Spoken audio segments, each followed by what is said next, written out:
Hi hello friends, welcome back to Nagaraj paramedical YouTube channel. Friends, ನಿನ್ನೆ ತಾನೇ ನಮ್ದು supplementary ಎಕ್ಸಾಮ್ದು ಥಿಯರಿ ಎಕ್ಸಾಮ್ಸ್ ಎಲ್ಲಾನು ಕಂಪ್ಲೀಟ್ ಆಗಿರುವಂಥದ್ದು. ಎಲ್ಲಾ ಸಬ್ಜೆಕ್ಟ್ಸು ಕಂಪ್ಲೀಟ್ ಆಗಿರುವಂಥದ್ದು. ಇವತ್ತು ಮತ್ತೆ ನಿನ್ನೆಯಿಂದ ನಮ್ಮ ಸ್ಟೂಡೆಂಟ್ಸ್ ಏನಿರುತ್ತಪ್ಪ ಅಂದಮೇಲೆ ಪ್ರಾಕ್ಟಿಕಲ್ ಎಕ್ಸಾಮ್ ಯಾವಾಗ ಇರುತ್ತೋ, ಆಮೇಲೆ ಯಾವ ಕಾಲೇಜ್ ಕೊಡ್ತಾರೋ ಈ ಸತ, ಮತ್ತೆ ರಿಪೀಟೆಡ್ ಯಾವ್ದು ಕಾಲೇಜ್ ಕೊಡ್ತಾರೋ, ಸ್ಟ್ರಿಕ್ಟ್ ಇರುತ್ತೋ ಏನ್ ಹೆಂಗೋ ಅಂತೇಳಿ ಇವೆಲ್ಲಾ ಡೌಟ್ಸ್ಗೆ ನಾನು ಇವತ್ತು ನಮ್ಮ ಕ್ಲಾರಿಫಿಕೇಶನ್ಸ್ ನ ಕೊಡ್ತಾ ಬರ್ತೀನಿ. ವಿಡಿಯೋನ ಲಾಸ್ಟ್ ವರೆಗೂ ನೋಡಿ. ಆಮೇಲೆ ನಿಮ್ಗೆ ಏನಾದ್ರು ಡೌಟ್ಸ್ ಏನಾದ್ರು ಇದ್ರೆ ನೀವು ಕಮೆಂಟ್ ನ ಮಾಡಿ, ಓಕೆನಾ. ಪ್ರಾಕ್ಟಿಕಲ್ ಎಕ್ಸಾಮ್ ಯಾವಾಗಿದೆ, ಆಮೇಲೆ ಯಾವಾಗ ಕಂಡಕ್ಟ್ ನ ಮಾಡ್ತಾರೆ, ಯಾವೆಲ್ಲ ಕಾಲೇಜಿಗೆ ಅವರು ಟೈ ಅಪ್ ನ ಮಾಡಿದಾರೆ ಅಂತೇಳಿ ವಿಡಿಯೋದಲ್ಲಿ ನಮಗೆ ಯಾವುದು ಕಂಪ್ಲೀಟ್ ಆಗಿ ನಿಮಗೆ ತಿಳಿಸ್ತಾ ಬರ್ತೀನಿ, ಓಕೆನಾ. ಫಸ್ಟ್ ನೀವು ವೆಬ್ಸೈಟ್ ನೀವು ಬೇಕಂದ್ರೆ ನೀವು ಓನ್ ಆಗಿ ಸೆಲ್ಫ್ ಆಗಿ ಕೂಡ ಇದನ್ನ ಸರ್ಚ್ ನ ಮಾಡ್ಕೋಬಹುದು. ಡಿಸ್ಕ್ರಿಪ್ಷನ್ಸ್ ಒಳಗಡೆ ಬೇಕಾದ್ರೆ ಲಿಂಕ್ ಹಾಕಿರ್ತೀನಿ, ಹೋಗಿ ಬೇಕಂದ್ರೆ ಚೆಕ್ ನ ಮಾಡ್ಕೊಳ್ಳಿ, ಓಕೆನಾ. ನಮ್ದು ವೆಬ್ಸೈಟ್ ಓಪನ್ ಮಾಡಿದಾದ್ಮೇಲೆ ಇಂಟರ್ಫೇಸ್ ಈ ತರ ಬರುತ್ತೆ. ಅದನ್ನ ಡೌನ್ಲೋಡ್ ಮಾಡಿದಾದ್ಮೇಲೆ ನೋಡಿ, ಜೂನ್ 26ರ ಪೂರಕ ಪರೀಕ್ಷೆಯ ಪ್ರಾಯೋಗಿಕ ಪರೀಕ್ಷೆ ನಡೆಸುವ ಬಗ್ಗೆ, ಯಾವುದು ಪ್ರಾಕ್ಟಿಕಲ್ ಎಕ್ಸಾಮ್ಸ್ ಕಂಡಕ್ಟ್ ನ ಮಾಡೋದ್ರ ಬಗ್ಗೆ ಅವರು ಒಂದು ಅಫಿಷಿಯಲಿ ಒಂದು ಸರ್ಕ್ಯುಲರ್ ನ ಬಿಟ್ಟಿರುವಂತದ್ದು. ಯಾವಾಗ ನಿನ್ನೆ.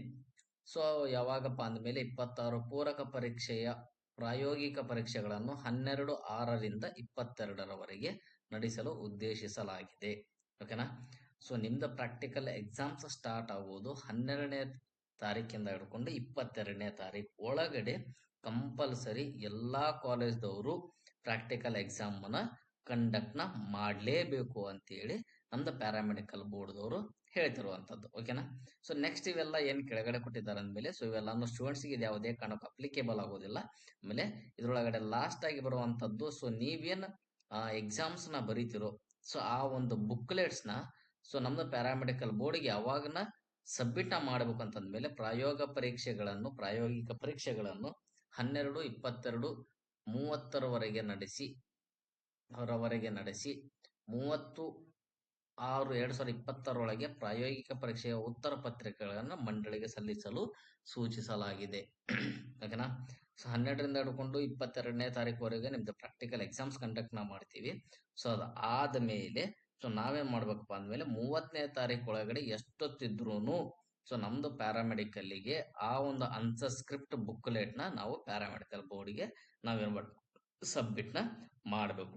ಇನ್ ಕೇಸ್ ನಾವೇನಾದ್ರೂ ಕಾಲೇಜ್ದವ್ರು ಏನಾದ್ರು ಮಾಡಿಲ್ಲಪ್ಪ ಅಂದ್ಮೇಲೆ ನಿಮ್ದು ಕಂಪ್ಲೀಟ್ ಆಗಿ ನೀವೆಲ್ಲಾ ಸ್ಟೂಡೆಂಟ್ಸ್ನು ಎಕ್ಸಾಮ್ ಫೇಲ್ ಆಗೋ ಚಾನ್ಸಸ್ ಇರುವಂತದ್ದು, ಓಕೆನಾ. ಇದು ನಿಮ್ಗೆ ಕ್ಲಿಯರ್ ಆಗಿದೆ ಅಂತ ಅನ್ಕೋತೀನಿ. ಇದರ ಬಗ್ಗೆ ನಿಮ್ಗೆ ಏನಾದ್ರು ಡೌಟ್ಸ್ ಏನಾದ್ರು ಇದ್ರೆ ನೀವು ನನಗೆ ಕಮೆಂಟ್ಸ್ ನ ಮಾಡ್ಬೋದು. ಆಮೇಲೆ ಇನ್ನೊಂದು 2-3 ಡೇಸ್ ಅಲ್ಲೇ ಇನ್ನೊಂದು ಯಾವ್ದು ಸರ್ಕ್ಯುಲರ್ ಕೂಡ ನಮ್ಮ ಪ್ಯಾರಾಮೆಡಿಕಲ್ ಬೋರ್ಡ್ದವರು ರಿಲೀಸ್ ನ ಮಾಡ್ತಾರೆ. ಏನಂತ ರಿಲೀಸ್ ನ ಮಾಡ್ತಾರೆ ಅಂದ್ಮೇಲೆ ನಿಮ್ದು ಯಾವುದೋ ಒಂದು XYZ ಕಾಲೇಜ್ ಇದೆ ಅಂತ ಇದ್ರೆ ಆ ಕಾಲೇಜ್ಗೆ ನೀವು ಎಲ್ಲಿಗೆ ಹೋಗಿ ಪ್ರಾಕ್ಟಿಕಲ್ ಎಕ್ಸಾಮ್ಸ್ ನ ಬರೀಬೇಕು ಅಂತೇಳಿ, ಆಮೇಲೆ ಯಾವ ಕಾಲೇಜ್ಗೆ ಹೋಗಿ ಬರೀಬೇಕು ಅಂತೇಳಿ ಎಲ್ಲಾ ಡೀಟೇಲ್ಸ್ ನ ನೆಕ್ಸ್ಟ್ ಇನ್ನೊಂದು 2-3 ಡೇಸ್ ಅಲ್ಲಿ ನಮ್ದು ಪ್ಯಾರಾಮೆಡಿಕಲ್ ಬೋರ್ಡ್ ಅಪ್ಡೇಟ್ ನ ಮಾಡೋ ಚಾನ್ಸಸ್ ಇರುವಂತದ್ದು, ಓಕೆನಾ. ಮತ್ತೇನಾದ್ರು ಡೌಟ್ಸ್ ಏನಾದ್ರು ಇದ್ರೆ ನೀವು ಕಮೆಂಟ್ಸ್ ನ ಮಾಡಿ ನಮಗೆ ಅಪ್ಡೇಟ್ ನ ಮಾಡ್ತಾ ಬರ್ತೀನಿ, ಓಕೆನಾ. Thank you friends. Keep watching Nagaraj paramedical YouTube channel. Thank you friends.